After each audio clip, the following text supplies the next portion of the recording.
African Americans here, but they recently moved here from places like Kenya, Ethiopia, Zambia, Zimbabwe, and Zaire.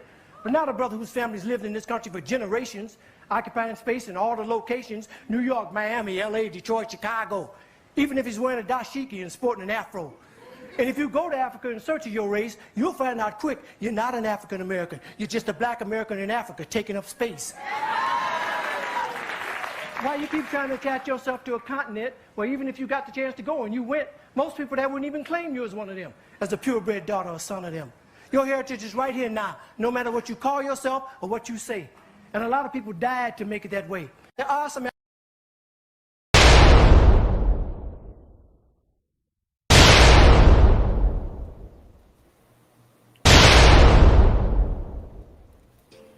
and we are not Africans. We are not African. Are you an African, baby? I'm not no African. Nigga, you a lying mother.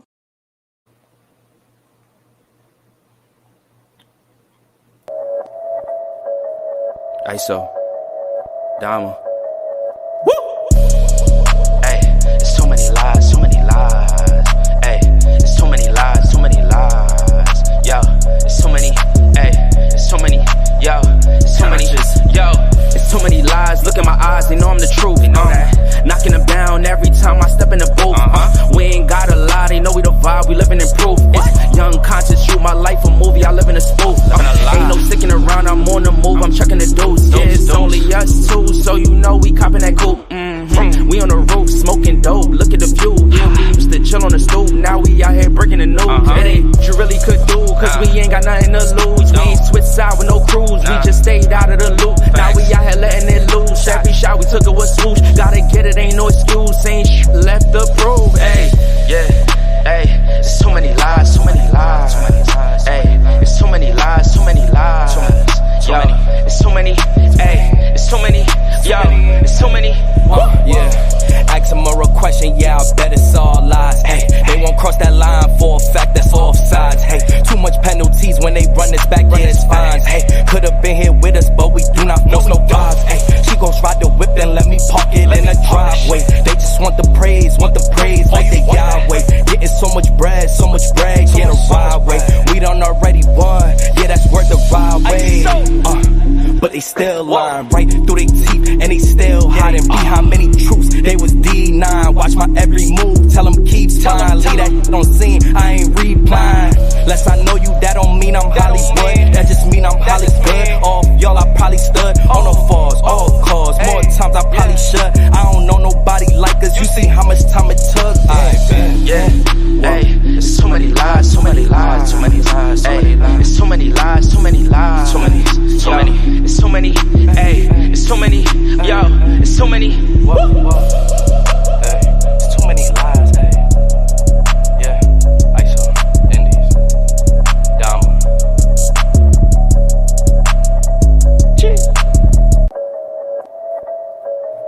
ISO, Dama.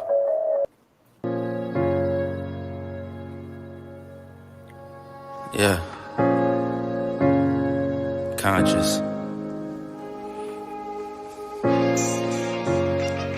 Matic. Alright, so far where I come from. I sit and wonder about the times that it made sense, but nowadays I don't worry about what's past tense. My younger days I used to hang around with mad friends. If we just fell out, I don't really know what happened. A lot of people come around to keep you stagnant, distraction. So yeah, don't show them no compassion. We was really out here grinding, really rapping, stacking them Franklins, them Grants, and them Jacksons. Imagine if we would've never chased our passion, we probably would've never knew what happened. They was all just talk, we showed action. Once they leave, don't you let them back in. Just pack up all their stuff and send them packing. I'm blacking on anybody thinking they could act up with me. This vibe ain't for free, cause where I'm at in life, I'm only focused on me. Note the self, know yourself, focus on your health. They don't wanna help, then fuck it, do it by yourself. Don't give them no excuse to put you on the shelf. If it's me, myself, and I, then it's no one else. Yeah. Self-love is the best love. It's the people who always give that never get love. They ain't real enough to probably say they messed up. Just let it go and make the best of it. Yeah, self-love is the best love. It's the people who always give that never get love. They ain't real enough to probably say they messed up. Just let it go and make the best of it. Love yourself. Yeah, practice what you preaching, but clearly they not practicing entitlement and pride. Yeah, those two things they factor in. Spiral out of control just from all the bantering. When they accustomed to talking behind your back with all that chattering. I remove myself before I abuse myself. Talk about self-love, but you gotta do it yourself. Yeah, I won't act too good for no help. We all healing now. Said some things about me that ain't true. How you feeling now? Even at my lowest, they tried to find a way to bring me down. Big y'all up for years, ain't talking just the brand or the sound. I don't throw things around, I do it from the heart proud. Mama just wanna see her sunshine, removing them dark clouds. Yeah, self-love is the best love. It's the people who always give that never get love. They ain't real enough to probably say they messed up. Just let it go and make the best of it. Yeah, self-love is the best love. It's the people who always give that never get love. They ain't real enough to probably say they messed up. Just let it go and make the best of it. Love yourself.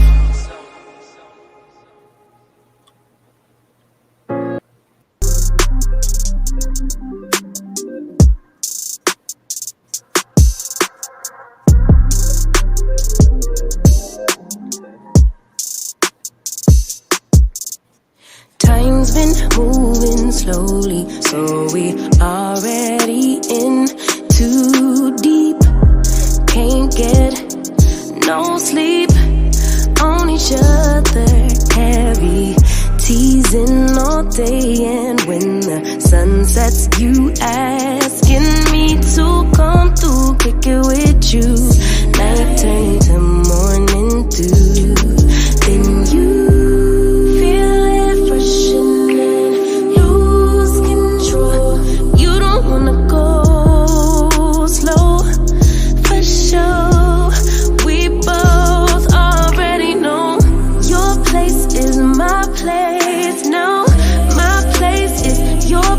let's face it, baby, you know all the places.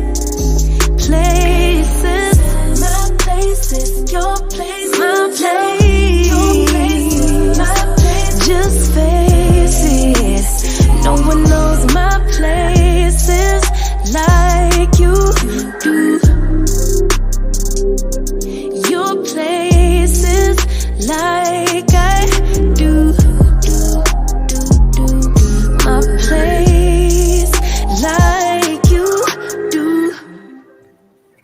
Hey, y'all. Hey, now. So, hey. What's good, y'all? What's going on? Lady Moon, Bronx Black Power. Let me see. Who up in here? Oh, Empress Goddess. She's not asleep. You can't go to sleep. You know smoke going on right after me. So you can't go to sleep. That Misha. Hey, y'all. Oh, man. Everybody watching. What's up, y'all? Girly girl. Hey, now. You can't go to sleep. Man, I'm telling you. These hot flashes kicking my butt. I got the fan and the AC on. The fan and the AC. It hit different. So let me make sure I turn this off because I want to get into it because I don't want to be too long because, you know, Smoke gonna go live in a little bit, probably in about an hour or so. But I want Trump was interviewed by the little boule journalist, the international black journalist. Did y'all see that interview with Trump and the journalist girls, the black ones? I call them the Easter egg chicks because that's how they was dressed. They need to let the 80s go. They was dressed up like it's 1980. As far as what I see. You watched it? Well, I'm going to share it because I want to watch it with y'all. Thanks, Lady Moon. And I watched the whole thing. And I thought they was rude as hell to him. You could tell they trying to push their little Democratic agenda. But it ain't going to work because all they had in there was a whole bunch of dumb Democrats that was dumb like me when I was a Democrat. I would have been that one if it was back in 2000, when Trump came into office. Prior to him coming to office, I'd have been one of them stupid Democrats sitting in the audience. But not this time, honey. But they was trying to bring up his past. I'm like, y'all, they still talking about the damn White House invasion. Girl, bye. You ain't got no better news coverage. Okay? And they was trying to twist him up. But I thought he did a good job. And of course, he was funny as hell. Y'all know I'm going Trump. I'm telling you, I'm walking to them polls. And I'm going live when I go to the poll to vote for him, for Trump. And I mean that. I mean it. I mean it. I mean it. I'm voting Democratic all the way down all the way down. I don't care who's a Democrat. I'm just voting for him. But I'm damn sure voting for Trump. So let's look at this little interview that these little boule chicks dressed from the 1980s, okay? You see me? We in the 2000s now. You got to relate with the brown people that you're trying to bring. You got to know how to relate with the people that got the same skin color as you. You're a little boule journalist, but this is how you do it. Really. So I'm going to teach you. Okay, I won't be too ghetto. Okay, I'll keep it professional, but I love my people. That's right. I love my people. I really do. Hey, 111 Truth. So we're going to watch this interview with these boule chicks. And you could tell the one in the blue suit, she on a blue suit representing her little union colors. That's what I call it. Because you know the union colors is blue. So she's sitting in the front and the looks on her face. I don't know if all this is stage act, whatever. I don't care. But I just call them the chicks. Now, these three chicks that you see that are journalists, those are the three chicks that can't come to Sister Bethy's desk. For real. Okay? I've been in corporate all my life. Okay? I've been in corporate all my life. I'm done with acting professional. I did it 40 years. I'm tired. Okay?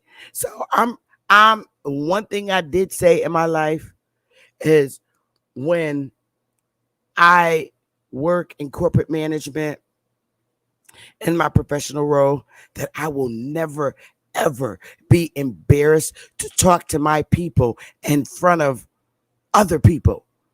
Never. And that's what these boule chicks do. They don't want the rich white people to know that they know ghetto people. Even though these chicks with these weaves on, okay, and their dress style is 1980s, all right, and you're gonna get up there and try to humiliate Trump, but it didn't work. It didn't work because I got him, and if I got him, a whole lot of people got him at that damn voting poll. But anyway, we're going to look at these chicks and how they was, their little attitudes, But like I said, these women are not the women that could come to my desk or my office at work. They stand, they have this 6 feet, distance. Remember when the shutdown of the world, you had to stand 6 feet. Them chicks knew to stand 36 feet from Sister Bethy's desk. You have got to. And just wave and keep going. Never come to my desk. I'm busy and I don't want to chit chat with you. I have no conversation for you at all. And that's how I am in corporate office. I'm quiet. I don't socialize much. Very little. And I mean, I literally use 2 words, sometimes 3 responses. 2 or 3 word responses. And those chicks, these chicks that are interviewing Trump are the ones that have to stay far away, 36 feet, respect distance. Seriously. They can't come to my desk. I'll just look up. Like, I am very busy. I have no conversation. I don't talk politics or the Bible at work. And after work, I don't want to go to YouTube with social hour. No, I'm going home with my family. Okay? And here is business professional, and that's it. I'm here to do what I'm supposed to do and leave. You are not my cup of tea. Trust me. Trust me. But anyway, I'll keep it professional because that's what I want.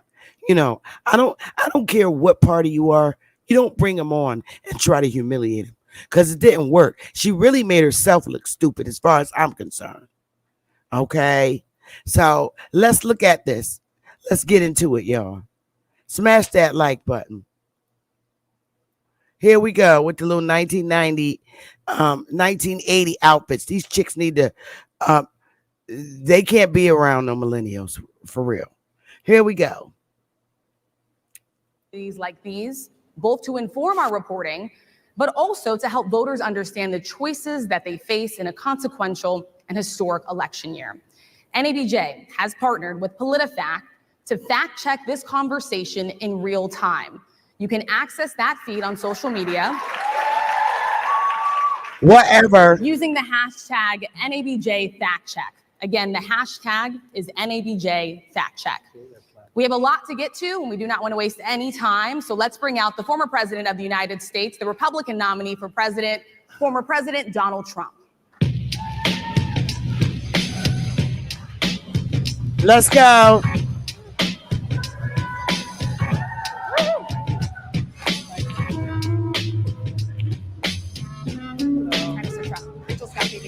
Thank you.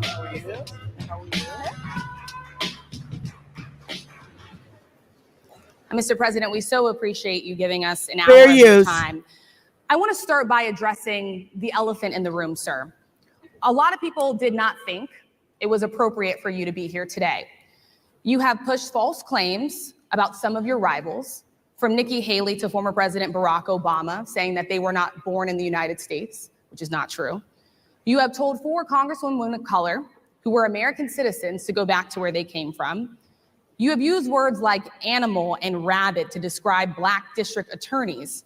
You've attacked Black journalists, calling them a loser, saying the questions that they ask are, quote, stupid and racist. You've had dinner with a white supremacist at your Mar-a-Lago resort. So my question, sir, now that you are asking Black supporters to vote for you, why should Black voters trust you after you have used language like that? Well, first of all, I don't think I've ever been asked a question so in such a horrible manner. First question. You don't even say, hello, how are you? Are you with ABC? Because I think they're a fake news network, a terrible network. I think it's disgraceful that I came here in good spirit. I love the Black population of this country. I've done so much for the Black population of this country, including employment, including opportunity zones with Senator Tim Scott of South Carolina, which is one of the greatest programs ever for Black workers and Black entrepreneurs. I've done so much. And, you know, and I say this, historically Black colleges and universities were out of money. They were stone cold broke. And I saved them and I gave them long-term financing, and nobody else was doing it. I think it's a very rude introduction. I don't know exactly why you would do something like that. And let me go a step further. I was invited here and I was told my opponent, whether it was Biden or Kamala, I was told my opponent was going to be here. It turned out my opponent isn't here. You invited me under false pretense. And then you said, you can't do it with Zoom. Well, you know, where's Zoom? She's going to do it with Zoom and she's not coming. And then you were half an hour late, just so we understand. I have too much respect for you to be late. They couldn't get their equipment working or something was wrong. Mr. President, I would love if you can answer the question on your rhetoric and why you believe that Black voters should trust you with another 4 years. I have been the best president for the Black population since Abraham Lincoln. That's my answer. Better than President Johnson, who signed the voting rights. That's a fact, as far as I'm concerned. Go ahead, Trump. And for you to start off a question and answer period, especially when you're 35 minutes late because you couldn't get your equipment to work, in such a hostile manner, I think it's a disgrace. Let me just ask a follow-up, sir, and then we'll move on to other questions here. Some of your own supporters, including Republicans on Capitol Hill, have labeled Vice President Kamala Harris, who is the first Black and Asian American woman to serve as vice president and be on a major party ticket, as a DEI hire. Is that acceptable language to you? And will you tell those Republicans and those supporters to stop it? How do you define DEI? Go ahead. How do you define diversity, equity, inclusion? Okay, yeah, go ahead. Is that what your definition? That is give me a literally definition the words then. Would you give me a definition DEI. of that? Give me a definition. Sir, I'm asking you a question, No, a you very have to direct define question. it. Define it for me, if you I would. just defined it, sir. Do you believe? You did not define it. You gave the name to the acronym that's used. You did not define them with your 1980s outfit. But go ahead, Trump. That Vice President Kamala Harris is only on the ticket because she is a Black woman? Well, I can say, no, I think it's maybe a little bit different. So I've known her a long time indirectly, not directly very much. And she was always of Indian heritage, and she was only promoting Indian heritage. I didn't know she was Black until a number of years ago when she happened to turn Black, and now she wants to be known as Black. So I don't know, is she Indian or is she Black? She is always identified as a Black woman. I've known her a long time indirectly, not directly very much. And she was always of Indian heritage, and she was only promoting Indian heritage. I didn't know she was Black until a number of years ago when she happened to turn Black, and now she's a little bit different. So I've known her a long time indirectly, not directly very much. And she was always of Indian heritage, and she was only promoting Indian heritage. I didn't know she was Black until a number of years ago when she happened to turn Black, and now she wants to be known as Black. So I don't know, is she Indian or is she Black? She is always But you know identified what? as a Black woman. She went to a historically either Black one. college. I respect either one, but she obviously doesn't. Because she was Indian all the way, and then all of a sudden she made a turn and she became a Black person. Just to be clear, sir, do And you I believe think that somebody should look into that too when you ask continue in a very hostile, nasty tone. It's a direct question, sir. Do you believe that Vice President Kamala Harris is a DEI hire, as some I Republicans really have don't said? know. I mean, I really don't know. Could be. There are some, and there are plenty. I know this lady right over there, Harris, is a fantastic person who just interviewed me at length. And we had a great interview, I think, and I heard you got very good ratings on that. Well, interview. you told me it was the longest one of your life, so we had a good discussion. Look, I want to talk about why you're here today. I mean, it is not lost on us how divided we are as a country. And as you were coming today, we really got to see that we were divided along the lines of race, along the lines of gender. And there is this question of, in this moment where we are, why come here? What is your message today? My message is to stop people from invading our country that are taking, frankly, a lot of problems with it. But one of the big problems, and a lot of the journalists in this room I know and I have great respect for, a lot of the journalists in this room are Black. I will tell you that coming from the border are millions and millions of people that happen to be taking Black jobs. You had the best. What exactly is a Black job, sir? A Black job is anybody that has a job. That's what it is. Anybody that has a job. All right. And they're taking the employment away from Black people. Hello. They're coming in, they're invading. It's an invasion of millions of people, probably 15, 16, 17 million people. I have a feeling it's much more than that. And everybody's been seeing what's happened. The first group of people, the Black population, is affected most by that. And Kamala is allowing it to happen. She's the border czar. She's the worst border czar in the history of the world. There's never been a border czar like this. She's never even essentially been. She said she was there once, but not the right part of the border. So she was a border czar. She's done a horrible job. These people are coming into our country, and they're taking Black jobs and Hispanic jobs. And frankly, they're taking union jobs. Unions are being very badly affected by all of the millions of people that are pouring into our country. And one thing, as we discussed, many of these people are coming in from mental institutions, from prisons, from jails. They're gang members in other countries. Other countries are setting loose their prisoners. They're opening up their prisons and their mental institutions, and they're taking their bad people, drug dealers, gang members. and they're bringing them into the United States. And by the way, their crime rate is going down, and our crime rate is going to be a disaster. Mr. President, I want to get into how you address some of the issues with Black communities. And I say that plural because we live in communities of color that are different. We're not all the same. We don't vote the same. We don't think the same. True. It's not monolithic. So as you come here today, I want to talk about something that bursts, and this is the weight of the inflation on this country right now.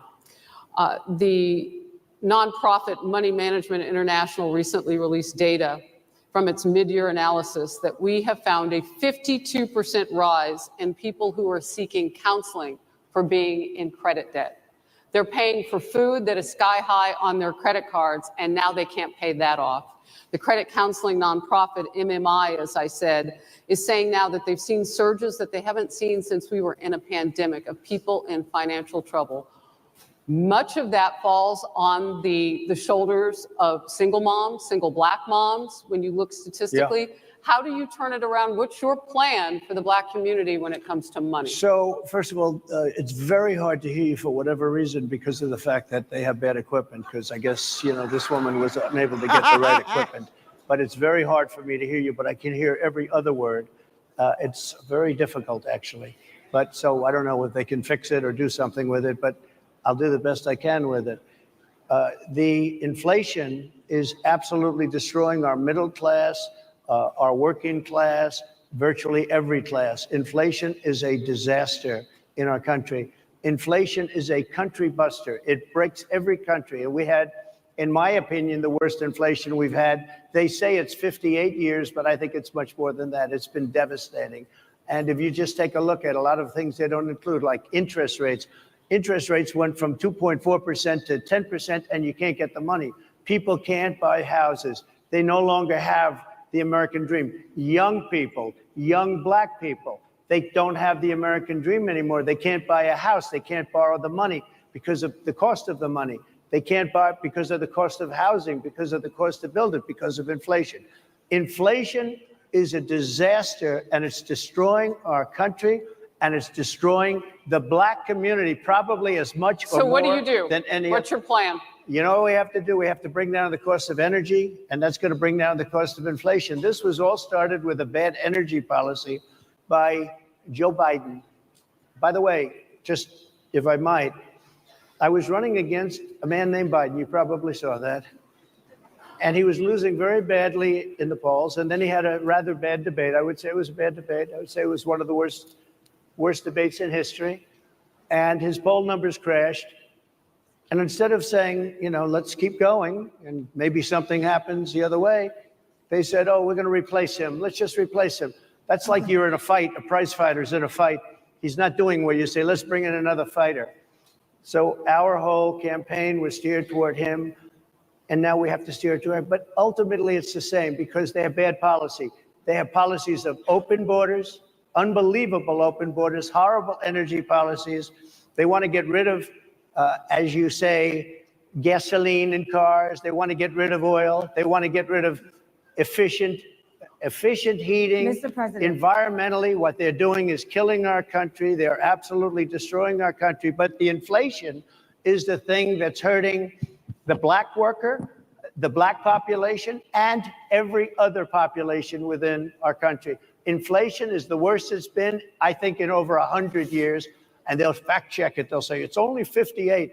Whatever it may be, they don't add all the numbers. They don't add the really bad numbers, and you can check that too. But inflation, Harris, is absolutely destroying this country and the people in our country. Yes, Mr. ma'am. President, can I ask you another question Yes, that is also impacting Black Americans? And that's very clear now. Good. I'm sorry? It's very clear. I hear you. Okay. So Sonia Massey, someone from Illinois, an unarmed Black woman, was shot the other day in her home by a deputy sheriff. The deputy has since been charged with murder. You've said police would get immunity from prosecution if you win. Why should someone like that officer have immunity, in your opinion? Immunity? Immunity. I don't know the exact case, but I saw something, and it didn't look good to me. It didn't look good to me. Are you talking with the water? right? Yeah, well, police. Police unions are not backing this person either. Okay. But again, they're going to be charging the officer? I guess they're charging the officer. So why should he receive immunity? Well, he might not. I mean, it depends. It depends on what happens. I'm talking about people that are much different cases than that. We need people to protect ourselves. And by the way, in Chicago, as an example, a few weeks ago, July 4th weekend, they had 117 shootings and 17 deaths. Nobody wants that. Nobody wants that. We need to have our police officers have the respect and dignity back. In this particular case, I saw something that didn't look good to me. I didn't like it. I didn't like it at all. So can you get a little more specific back to the immunity question? Who would make those Well, right now, for the most part, people are protected by their unions, by their police unions, or by their police departments. But I'm saying if I felt, or if a group of people would feel that somebody was being unfairly prosecuted because the person did a good job maybe with crime, or made a mistake, an innocent mistake. There's a big difference between being a bad person and making an innocent mistake. But if somebody made an innocent mistake, I would want to help that person. What would those exceptions be? What would determine you an go innocent after mistake? somebody and it's a very close call and it's very dangerous. And they have the policeman's life and woman is a very difficult thing because sometimes you have less than a second to make a life and death decision, and sometimes very bad decisions are made. They're not made from an evil standpoint, but they're made from the standpoint of they made a mistake. So I want to follow up really quickly. I find it interesting because you do talk about reining in prosecutors, especially when it comes to prosecutors that are prosecuting you. Why doesn't that skepticism apply to law enforcement?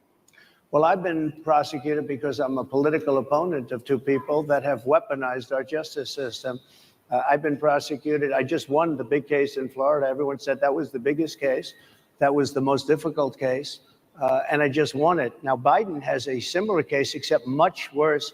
I was protected under the Presidential Records Act. Biden wasn't, because he wasn't president at the time. And he had 50 years worth of documents. And they ruled that he was incompetent and therefore he shouldn't stand trial. And I said, isn't that something? He's incompetent and he can't stand trial, and yet he can be president. Isn't that nice? Mr. President, but they released him on the basis that he was incompetent. They said he had no memory and he was a nice old guy, but he had no memory, and therefore we're not going to prosecute him. I won the case, and it got very little publicity. I didn't notice ABC doing any publicity on it, George. We cover you extensively, sir. I'd love to move over on to different topics. I didn't notice you do any publicity on it at all. I won the case, the biggest case. This is an attack on a political opponent. I have another one where sir, I have a hostile judge. We have you for a limited time, sir. I'd love to move on to different topics. No, excuse you. You're the one that held me up for 35 minutes, just so you understand. If we can move on now to the state of the race, sir, I want to get back to the campaign. Senator J.D. Vance is your running mate. He's had a lot of controversy lately, and I want to read you a few things that he has said in the past. He said the Democrats running the country are a bunch of childless cat ladies who are miserable at their own lives and the choices they've made. And so they want to make the rest of the country miserable too. He's not talking here about how great it is to be a parent. He's attacking what he says are the choices people are making to not have children. Did you know that he had these views about people who do not have children before you picked him to be your running mate? And do you agree with him? No, I know this. He is very family oriented and he thinks family is a great thing. That doesn't mean he thinks that if you don't have a family, it's not. I know people with families. I know people with great families. I know people with very troubled families. And I also know people with no families. They didn't meet the right person. Things happen. You go through life, you don't meet the right person. But he's not just talking about families here. And he also some says of those that people that don't have children should get less votes than those that do. I'm just speaking for myself. Is that your campaign I think position? I'm speaking for him too. He strongly believes in family, but I know people with great families. I know people with not great families that don't have a family. And the people without the family are far better. They're superior in many cases, okay? He's not saying they're not. What he's saying is that he thinks the family experience is a very important thing. It's a very good thing. But that doesn't mean that if you grow up and you grow older and you don't meet somebody that would be wonderful to meet and would have been good, that that's a bad thing. He's not saying that. My interpretation, you'll have to ask him actually, but my interpretation is he's strongly family-oriented, but that doesn't mean if you don't have a family, there's something wrong with it. Just one last point, and then we'll move on. Just one of the bedrock principles of American life is one person, one vote. Senator J.D. Vance has suggested that someone who has children should have more votes than a person who does not have children. I just want to be clear here. Is that the position of your campaign? Well, no, but it's not something I have ever heard before. I can tell you this. Right now, you have illegal aliens coming into our country, many from prisons and many from mental institutions, and they want to give them votes. I don't think they should have votes. They came into our country illegally, and they're taking the vote away from all of the people in this room that have been here a long time, that have worked hard, that in many cases, and you'll see this happening, if I'm not elected, you're going to see it happening. If I am, you're not going to have any problem. But you're going to see it happening a long time. You're going to see the people in this room and people outside of this room are going to be losing their jobs, the people that have come into this country illegally. Mr. President, can we stay with just kind of the state of the race right now? Because I felt like that vice president question, candidate question was right in there with that. So let's talk about J.D. Vance for a little bit. He's had some stumbles out of the gate. I don't know if you're hearing what we hear as reporters, but it's been a tough couple of weeks for him. Why did you choose J.D. Vance? Why did you choose him? And I'm having a hard time hearing too. I know everybody out there can, but it's hard I'll tell you why. I chose him because he's a very strong believer in work and the working man and woman, and especially the working man and woman who have been treated very unfairly, because you have many of them in this room, but you have many of those people, they were treated very unfairly. They worked very hard and they were treated unfairly. He wrote the book that became a bestseller. The movie became a smash hit. He's a very smart guy without the benefit of having a family that has contacts, like a father that was well-connected. He got into Yale Law School. He graduated in 2 years from Ohio State, summa cum laude. I mean, you take a look at, his career has been an amazing career. He started off at a level with a difficult family situation, very difficult with the mother and the father and everything else. He ends up going to Yale Law School and was one of the top students, became the head of the law journal. I mean, that's an amazing thing.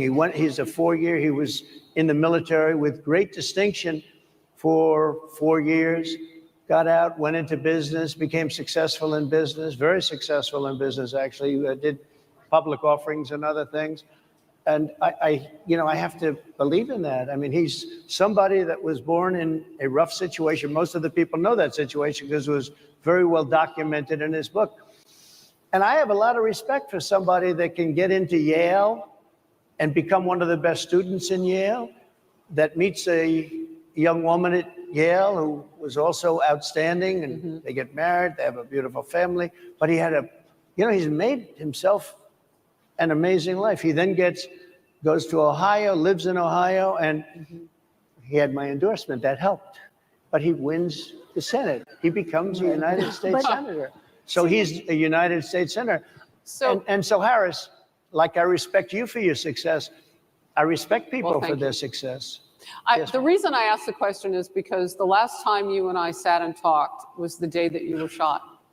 We'd been together for much of that day. You left to go to Butler, Pennsylvania, and we didn't know what was next. Yeah. And two days after that, I cannot understand your microphone. I know it is really hard for me to understand. It's just, I can understand you perfectly. Because she's closer. I can understand you. But I can't understand Harris. I have a few more questions. Because of the distance, and the mics are really in lousy shape, but I cannot understand what you're saying.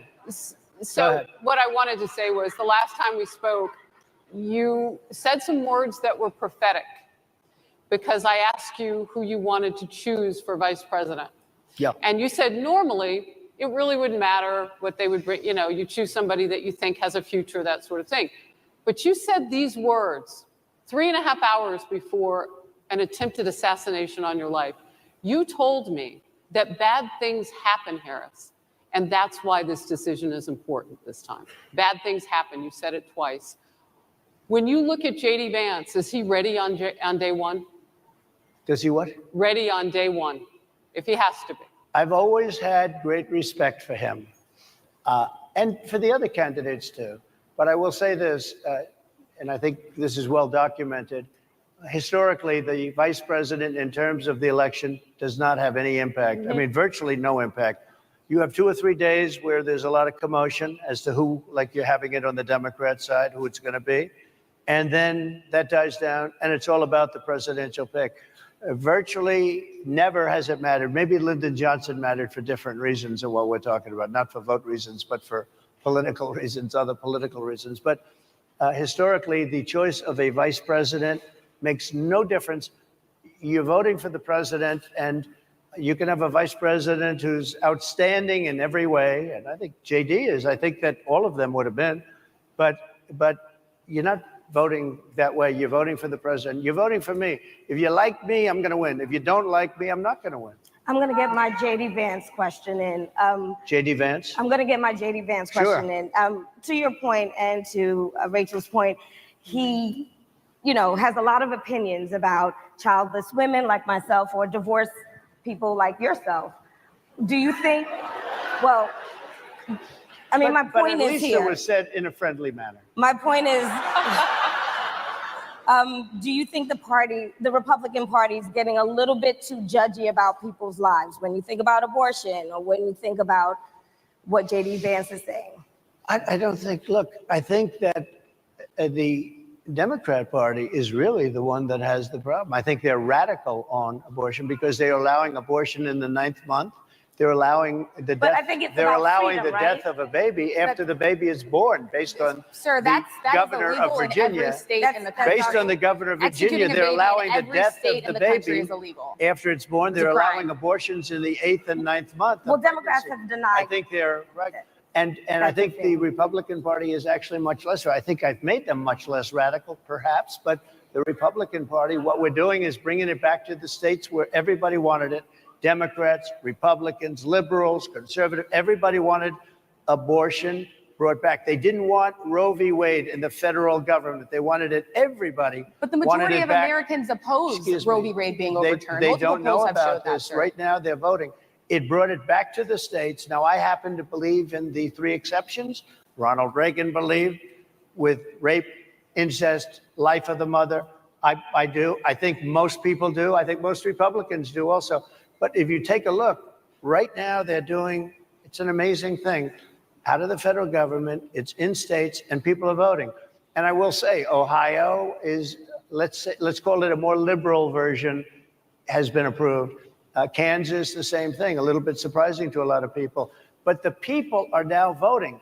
And it's taking this issue that's been going on for 52 years and has torn our country apart, and it's giving it to the people to vote on. And they're voting. And many states have already voted. Others are in the process of voting. And it's bringing it back to the people and a vote of the people. And it's not at all radical. And again, you have to follow your heart. I happen to believe in the 3 exceptions. Most people believe in the 3 exceptions. Most Republicans believe in the exceptions. But they don't want to see an abortion in the 9th month or the 8th month. Almost everybody agrees to that. And they certainly don't want to see, in the case of the governor of Virginia, the former governor, I might add, who said, we set the baby aside and then we decide what to do. Meaning, what do? We execute the baby. That's a radical, horrible position.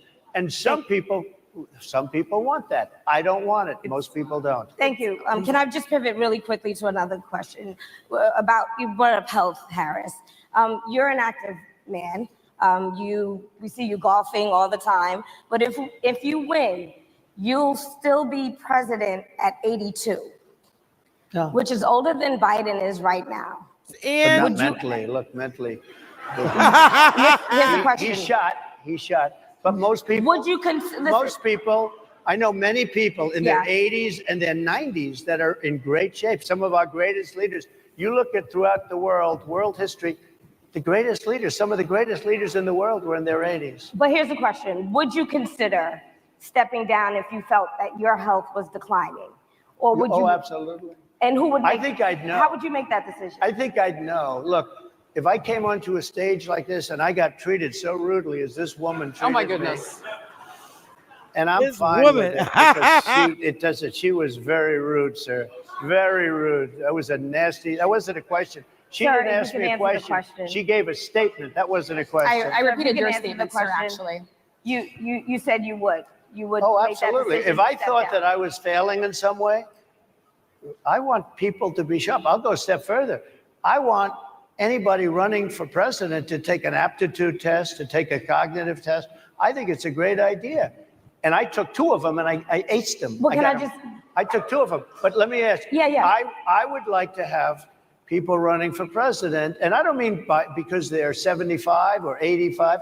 I think anybody running, I'd like to do it. People say it's not constitutional. I would like to have something passed where you can do it.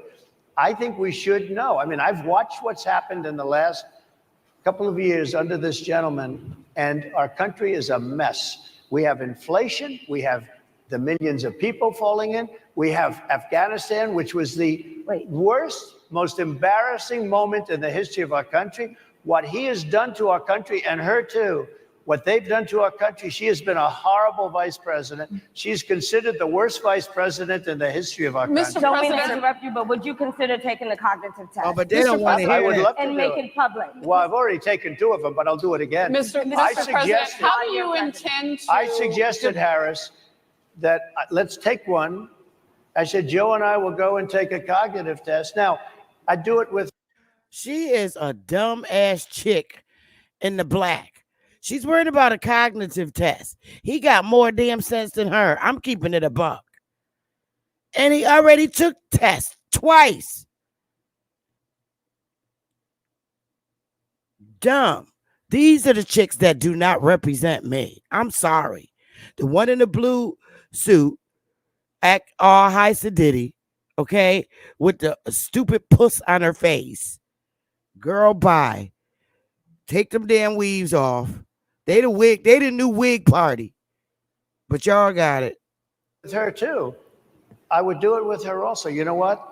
She failed her law exam. She didn't pass her law exam, so maybe she wouldn't pass the cognitive test. Mr. President, Are you saying she wouldn't pass? Just to be clear, I'm just giving you the facts. To be clear, you don't think Harris? just how do you giving you the intend? facts. She And didn't look, pass her bar exam, and she didn't think she would pass it, and she didn't think she was going to have to pass it. And I don't know what happened. Maybe she passed it. She did pass it. There's a man over here. I think he must work for Mr. her. President, I would love to ask you about January 6th. You've called yourself the candidate of law and order. Yeah. When Time Magazine asked you if you would consider pardoning all the rioters, you said, yes, absolutely. Sure. You called them patriots. 140 police officers were assaulted that day. Their injuries included broken bones. At least one officer lost an eye. One had 2 cracked ribs, 2 smashed spinal discs. Another had a stroke. Were the people who assaulted All crisis actors, but y'all got it. those 140 officers, including those I just mentioned, patriots who deserve pardons? Well, let me bring it back to modern day. Like about 5 days ago, we had an attack on the Capitol, a horrible attack on the Capitol. You saw the people that were protesting and spraying these incredible monuments, bells, lions, all these magnificent limestone and granite with red paint, red spray paint that will never actually come off, especially in the limestone. It will never, I'm a builder, I know about this stuff. It'll never, you'll see it in 100 years from now. They viciously attacked our government. They fought with police. They fought with them much more openly than I saw on January 6th. What's going to happen to those people? What's going to happen to the people in Portland that destroyed that city? But sir, my question is on those. What's going to happen to my the question people is that on tried those to burn rioters down? who assaulted Excuse me. officers. You have to Would ask, you pardon what's those going to people? happen? Oh, absolutely, I would. You If would they're pardon innocent- those- If they're innocent, I would pardon them. They've been convicted. And by the way, the Supreme Court just well, they were convicted by a very tough system. How come the people that tried to burn down Minneapolis, how come the people that took over a large percentage of Seattle, how come nothing happened to them? How come the But people sir, we're that, talking about how people come that the were people- seen no, beating We're officers talking with about federal flagpoles, buildings. dragging them down the stairs. They're on They video. try- Have you seen that Really? video, Oh, sir? really? Well, they you would shot. pardon those. Yes, ding dong, we saw it, and it was acting. The fat cop was laughing when he ran to the top of the stairs. He was out of breath. Girl, bye. 1980 suit. Y'all, this is the new wig party. They all came in with the same damn weaves on. The new Whig Party. You were part of those rioters? They shot a young lady in the face who was protesting. They shot her in the face. You know, nobody died that day. You do know that. But people died in Seattle. Nobody died, but people died in Minneapolis. You know, people died in Minneapolis. And nothing happens, and nobody ever talks, and nothing happens to those people. But you went after the J6 people with a vengeance. And I'll tell you what about the cops that were, and I'm all for the police, as you know, but what about the police that are ushering everybody into the Capitol? Go in, go in, go in. What about that? Look, nothing is perfect in life, but you have people from Minneapolis, you have people just from 5 days ago in Washington, D.C., they were having fistfights and fighting with the police. They were spraying and destroying, they were desecrating our monuments in Washington, D.C. 5 days ago, and nothing happened to them. And you can't have two systems of justice. That's why they went after me as a political opponent, because they felt they couldn't win without doing that. And we're going to win our cases and we're going to be vindicated. But I have to spend a lot of time on that and money. That's what they want. After the election, they won't care. Although in my case, I think they probably will, because the hatred is pretty deep. But I'll tell you, they went after me as a political opponent. That's never happened in our country before. And it sets a terrible, terrible precedent. What do you do on day one if you win? What's your first thing? What do? I close the border. I do two things, because I can do a lot of things simultaneously. I close the border. We don't want people coming in. We want people to come in, Harris, but they have to be vetted. They have to be checked. They have to come in legally. I want people to come into our country, but they have to be vetted. They have to be checked. So when you say, what do I do? That, and I drill, baby, drill. I bring energy way down. I bring interest rates down. I bring inflation way down, so people can buy bacon again, so people can buy a ham sandwich again, so that people can go to a restaurant and afford it. Because right now, people can't buy food. Your grocery bills are up 40, 50, 60%, right? She's agreeing to me. Oh, thank you. I like you very much. Mr. President, I think we are. But it's true. Your grocery bills are up. And then they're mandating that you buy an all-electric car. You know, Elon Musk endorsed me, and he's a friend of mine. He's a good guy. He's a smart guy. But I'm against everybody having an electric car, okay? I'm very much against that. You have to be able to, if you want a hybrid or if you want a gasoline-propelled car. But, you know, we have more liquid gold, gasoline, oil, under our feet than any other country. More than Saudi Arabia, more than Russia, more than any other country. I want to use it. I want to use what we have.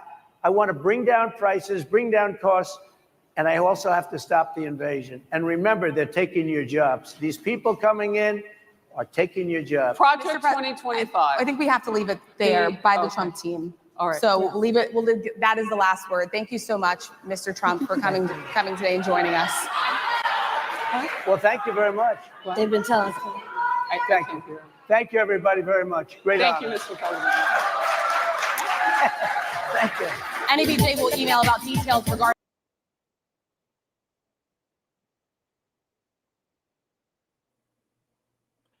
So that was pretty much the end of that. That's how that went. And I put the link in the chat to that. I put the link in the chat to that very video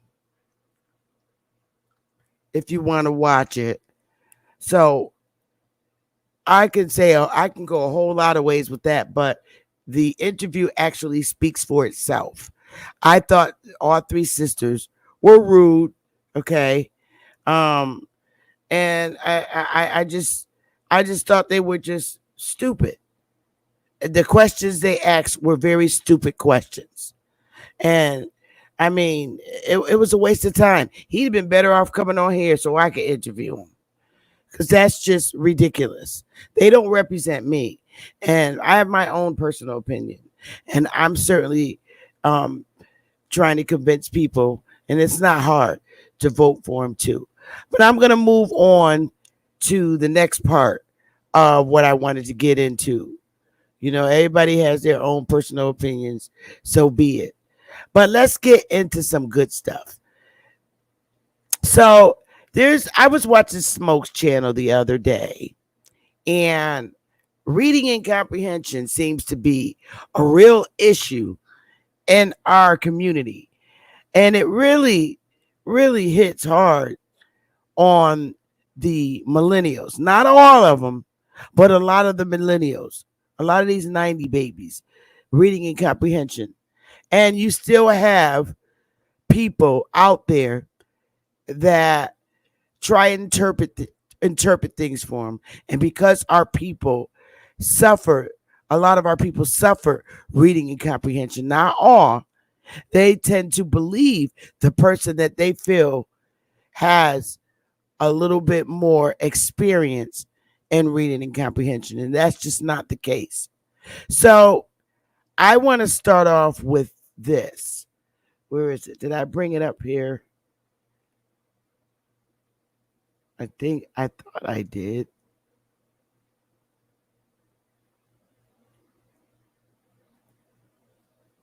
No, that's not it. Damn, what did I do with it? Oh, I'm missing one. Let me go back and get it.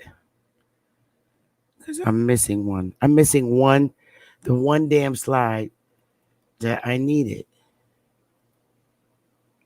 Oh, it's two of them that I'm missing. God damn. How did I miss those? All right, y'all, just give me one little second while I get these up here. Because I gotta I have to. Let's see, yeah, screenshot 9. I knew I was missing one. Save.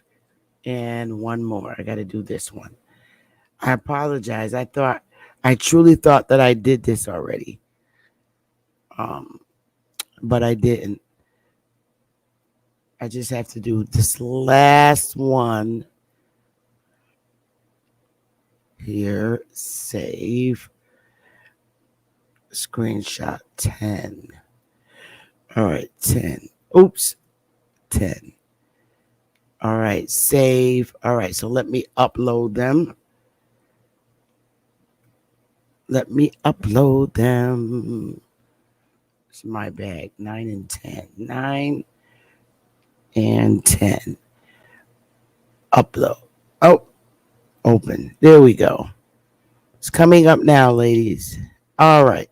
So these go on the top. This one and this one. I got to move it up. Move it on up. All right. Let's get it, y'all. And number 10. All right. So here we go, my loves. Reading comprehension. So I was watching Smoke Signal's channel the other day, yesterday, and not a coincidence, really tried it. So let's define color. Having the external appearance changed, dyed, tinged, painted, stained, streaked, stripped, having a diversity of hues, having a specious appearance. Colored people, black people, Africans, or their descendants, mixed or unmixed. He tried to, what Not a Coincidence tried to do, was make it seem like color is defining African Americans. Okay? No, that's not what this is doing. It's telling you that these specific people share the same hue. We're colored. So if United States is going to describe colored people, they would be the people considered black people, Africans, or their descendants, mixed or unmixed. This doesn't mean that we are Africans or descendants of Africans. No, that's not what it means. This is not what it means. This is who the United States refer to as colored people. So you could come from Africa and be over here right now, and you be considered a colored person as opposed to a white person. All it is a physical description of your skin. That's all it is, hues. All right? So, nice try, not a coincidence, but it ain't working, boo-boo. That's all it means. Colored people, comma, black people, comma, Africans or their descendants. Okay? We don't have proof as being African descendants. Then we got into Negro. It is remarkable that our common people retain the exact Latin pronunciation of this word, negger, a native or descendant of the black race of men in Africa. The word is never applied to the tawny or olive-colored inhabitants of the northern coast of Africa, but to the more southern race of men who are quite black. Okay? All right. So now, when we look into it, as I taught you before, Obama is an African American. There's President Obama Jr., former president, and below him is Obama Hussein Sr., Barack Hussein Obama Sr., his daddy. In the middle is his mother, Stanley Ann Dunham, and Obama as a little boy. And then the bottom of that is his dad and him as a little boy. And up in the top is him and his mother, his father and mother together. And then his mother down below alone. He indeed is an African American. But that's not the case for the coloreds and Negroes over here on this landmass. We don't have ancestors in Africa. We were already here before they created those so-called places in Africa. It makes no sense. But what we can do is prove who we are. Now, what I want you to do, if you haven't done so, or if you've ever donated blood, you can ask, they're going to tell you your blood type. So in the first row, it's A plus, O plus, B plus. I'm going down. AB plus, A negative, O negative, B negative, AB negative. And if you have A plus right here at the top, if you have A plus, you can give blood to people A plus, AB plus. And you can receive blood over here on the right from anybody that's A plus, A positive, A negative, O positive, and O negative. People with O positive can give blood to O positive people, A positive, B positive, AB positive. And they can receive blood from O positive and O negative. People with B positive blood can give blood to B positive people and AB positive. People with B positive blood can receive blood from people B positive, B negative, O positive, and O negative. People with AB positive, people who are AB positive, can give blood to people with AB positive. And the thing about AB positive, they can receive blood from everyone. A negative can give blood to A positive, A negative, AB positive, and AB negative. And they can receive blood from A negative and O negative. O negative can give blood to everyone and receive blood only from O negative. B negative can give blood to B positive, B negative, AB positive, AB negative.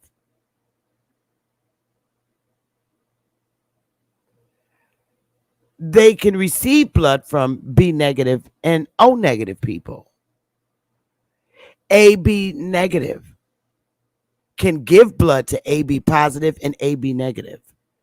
And they can receive blood from AB negative, AB, A negative, B negative, and O negative. So it's important to know this will be in the newspaper, so you'll have this. And when you do, most of the time, if you go and give blood, just volunteer one day, you could escape having to pay to find out what your blood type is. If you don't know, just go and donate blood. And they'll tell you your damn blood type. So now, so we want to say what blood type is American Indians? Many studies of American Indians have found that full bloods are primarily of blood type O. But there are some exceptions. For example, the Blackfeet and Blood tribes have a higher percentage of type A than other tribes. So now, I just want everyone to look at this. Leave ignorance to the side.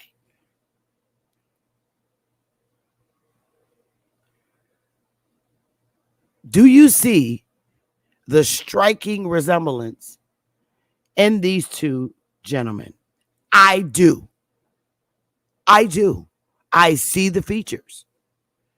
Do you?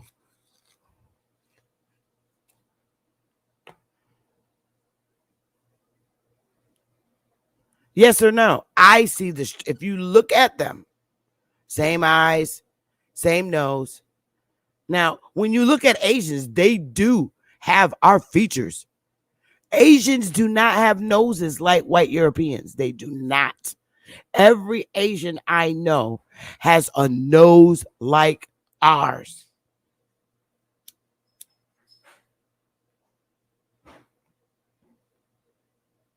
Lips. Look at the lips.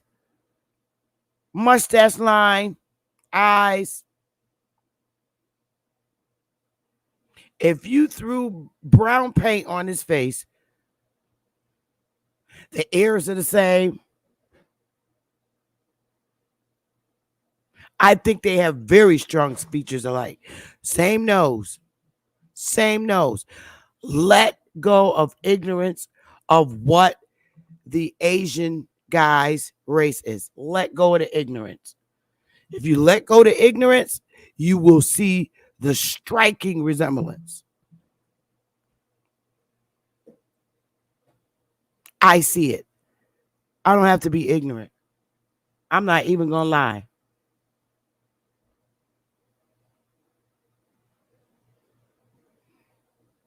The same nose. I can let ignorance go. The eyes are the same.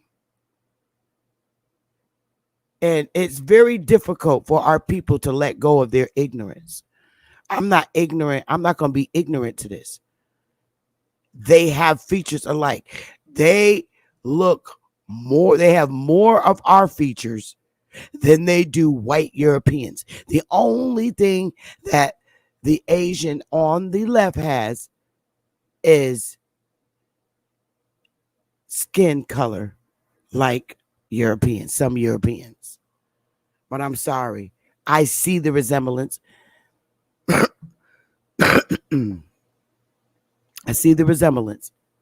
Some do, some don't. Some can't let go of ignorance. And I understand in some instances because we feel that race was stolen. But let's keep going. Now, blood types in Africa Oh, and this is literally Africa. According to NCBI, Africans are generally blood type O, with AB being the least common. However, some studies have found that B is the most common blood type in Central and Western Africa.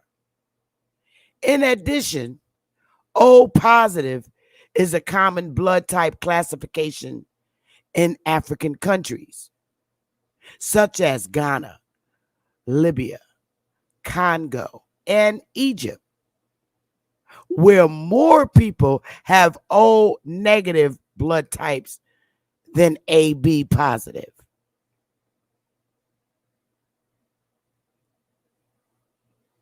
So now we know about Africa. Now check this out. Let's get it.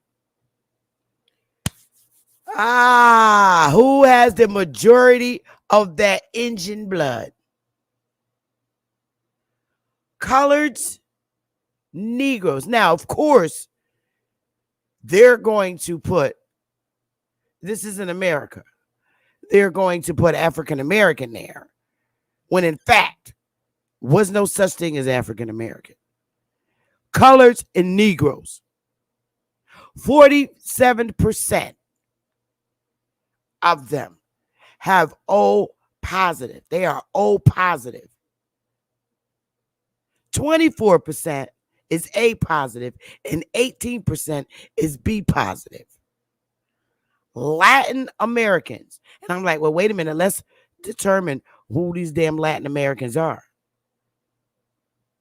The region covers an area that stretches from Mexico to Tierra del Fuego and includes much of the Caribbean.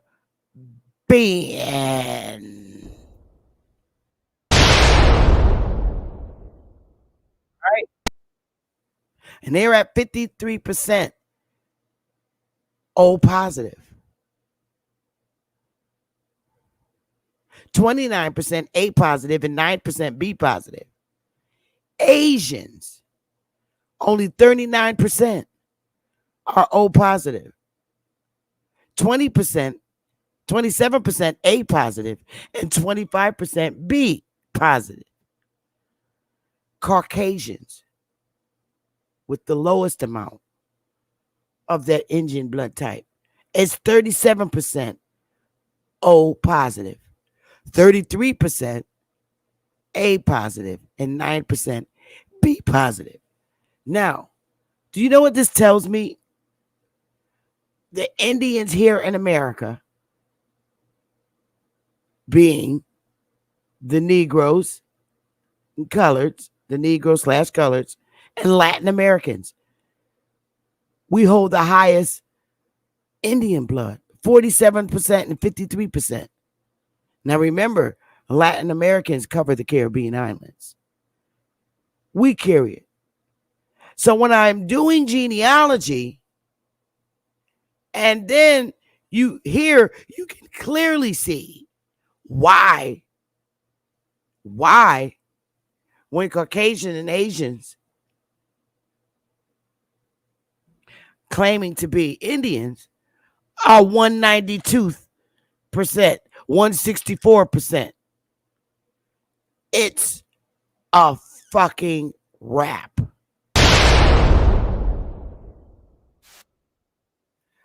That low percentage of Indian blood clearly explains why they're 164, 132. But when you get to the colored Negroes and the Latinos, the Latin Americans, that's where all the blood is at. The full bloods is at. There it is right there. There it is right there. You can't make this up.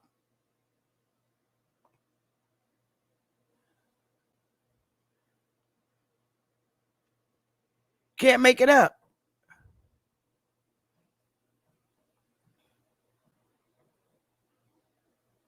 You can't.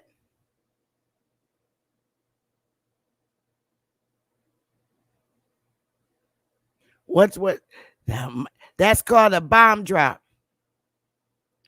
I ain't playing. I told y'all all you got to do is look at stuff for what it really is. It tells you the American Indians have the old blood. 53% of Latin Americans and 47% of coloreds and Negroes carry that. I told you, just look at it. You see who the Indian is in America.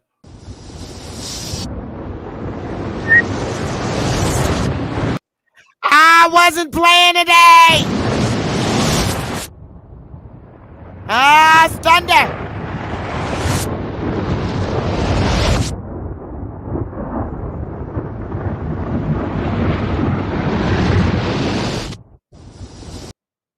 You need me and Pookie to make you 164th.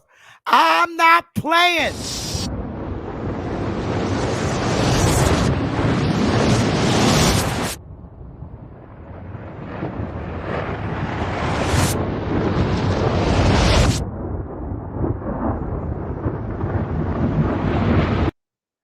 Ain't no damn 39% of Asians came over here being no full bloods. I'm not playing with y'all today.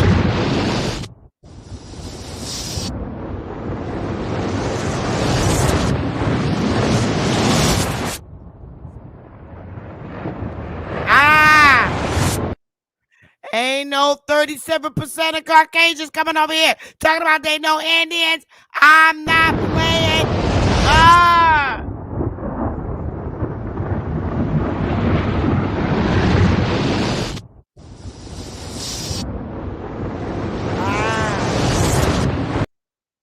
It's over, baby. I'm going to play a little song and open the panel, and you can tell me what you think of this here when you see it. Now, you can hear it, but when you see it, it hits different.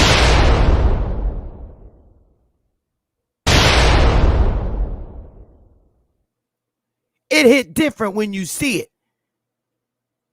So when you be seeing Shay Son and I'm in there, they're like, but wait a minute, who's holding the blood? This is why I said we don't need to be tested to be told that we came from Africa. We don't need that. We are. We know who we are. Now you see it.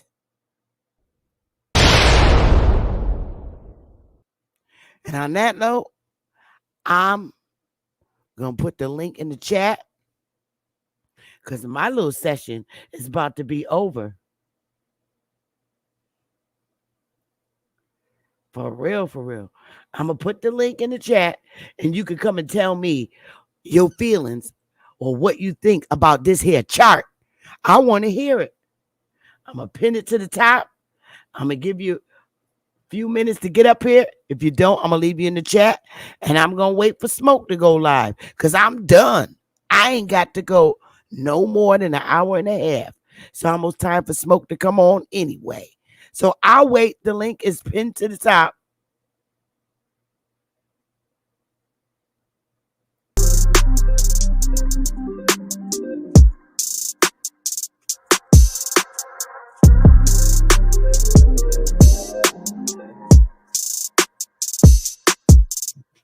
Time's been moving slowly, so we already in too deep.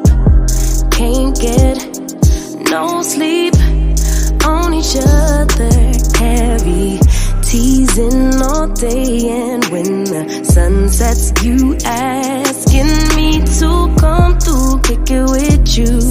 Night turn to morning dew, then you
we don't stop. Got the key to the lock, we in our own zone. Make yourself at home, get to know mine on the inside. We can meet at yours next time. And you feel it fresh in you. Lose control. You don't wanna go slow. For sure, we both already know your place is my place. Now my place is your place. Let's face it, baby. You know all the places. My place is your place. Your place is my place. Just face it. No one knows my place is like you.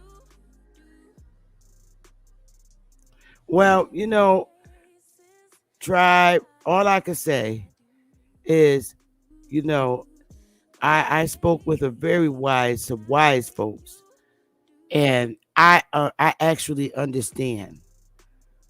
You know, when I show you what you need to see, and it's not about me making it and reverting it to my own liking. It's in our face. I didn't write these numbers. I didn't do these surveys. The blood labs did. And it hit different. You have nothing to worry about standing on who you are. A lot of those colonies that they created over there in Africa were created after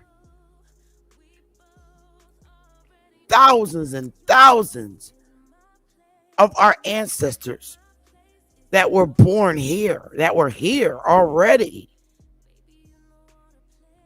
So their story doesn't make sense. Now we know, and Dane was on my panel the other day discussing how they brought our people over there and how they were coming back. And they were Indians. Our ancestors went over there.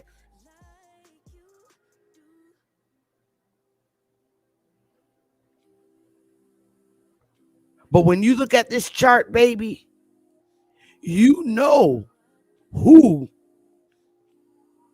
got blood from who.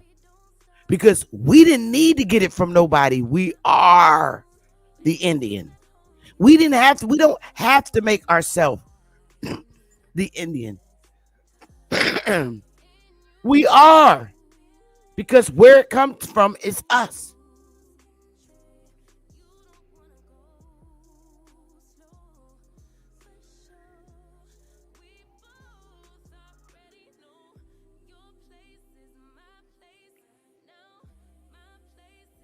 Now, when you see A positive and 18B positive, the 18% and the 24%, you add that to 47, 57, 67.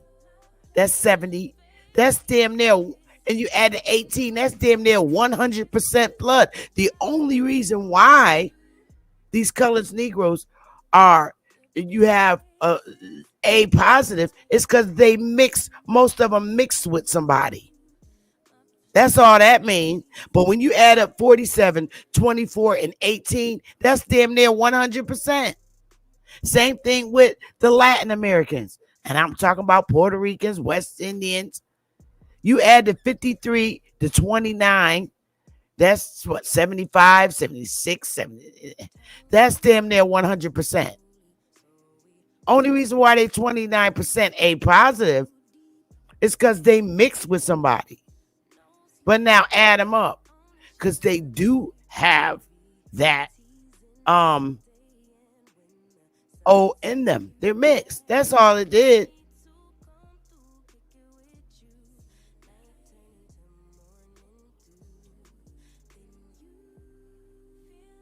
That was the reason why our ancestors were saying not to date outside the race. Our families were like that.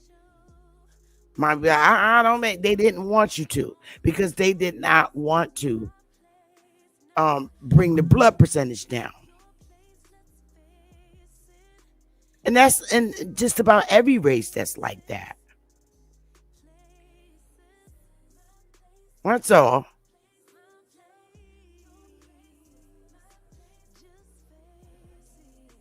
But I'm going to get on out of here. It doesn't seem like anybody has any questions, and I don't feel bad about that.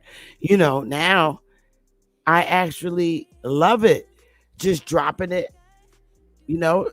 The next person can watch the segment and see, literally look at what's going on here. Who has the highest percentages of this old blood in the Americas? That are Indians, the colors, Negroes, and the Latin Americans. Yo, it hit different when you see it for what it is. And on that note, I'm out of here. I love y'all to the moon and back. Hit that Cash App if you can. I love y'all to the moon and back. And become a member of the channel. Become a member. Become a member of the channel. Because my segments are going to be between an hour to 2 hours long. That's all I need to give. Because I want people to watch this, and I want them to see this for what it is. There's a reason why we as a people here have so many racial identities. 9. You can't hide that, Indian. Judge Joe Brown, you need to just fall out with your Choctaw ass. But I love y'all. Take it easy out there, y'all. I love y'all to the moon and back.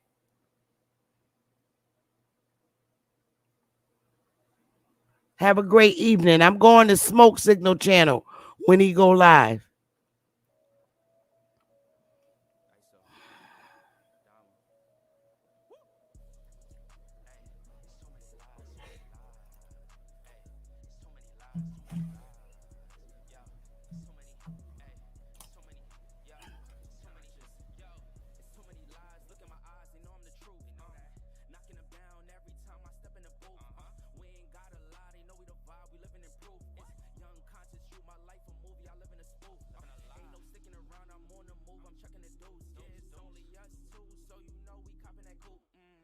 We on the roof smoking dope. Look at the view. Yeah, we used to chill on the stoop. Now we